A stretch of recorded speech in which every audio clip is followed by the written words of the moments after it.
Scott Edward Rogers Sr. I am writing this speech in honor of my grandfather, Scott Edward Rogers Sr. He was a brave and courageous man. He fought and made deep sacrifices for our country. My grandfather was always a hero and always will be. Scott was born November 19, 1931 and passed away February 24, 2001. He passed at the age of 69. He was a private in the U.S. Army during the Korean War. My grandfather was captured and held in a barricade hole in the ground. He spent 21 days trapped in that hole. During this time, he was beaten multiple times every day that he was held. When he was fed, it was only dry corn and dirty water, just enough to keep him alive during the beatings. On the 21st day, he was able to escape along with 2 other men from his platoon. They made it to the Pacific Ocean, which they began to swim and soon were carried across the water by dolphins. Unfortunately, the rest of the men that had been captured and held in those torturous conditions were pronounced dead after the war ended. To be trapped in a hole and beaten for 21 days is absolutely unbearable. He was such a strong man to be able to endure this type of torture. To be in a war is treacherous and very hard on some people, emotionally, physically, and mentally.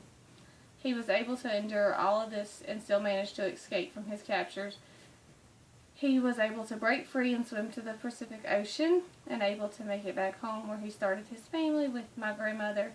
He was such a strong man to be able to go through all the torture and the pain to come out such a happy and loving man. My grandfather was an incredible man and was honored in life and after death.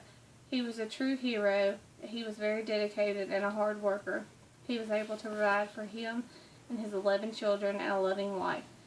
He would do anything to take care of his family. He was such a caring and giving person. He would help out anyone he could, even if it meant giving his last dollar. I remember every Halloween he would give me and my sister half of our favorite vegetables and fruits, and an apple, an orange, and a clown baby, and a small bag of candy. We had to be able to look forward to going to his house. He would bring joy into our lives by giving us small treats. He would light up all of my family's life. Therefore, I feel honored to write this speech about my grandfather.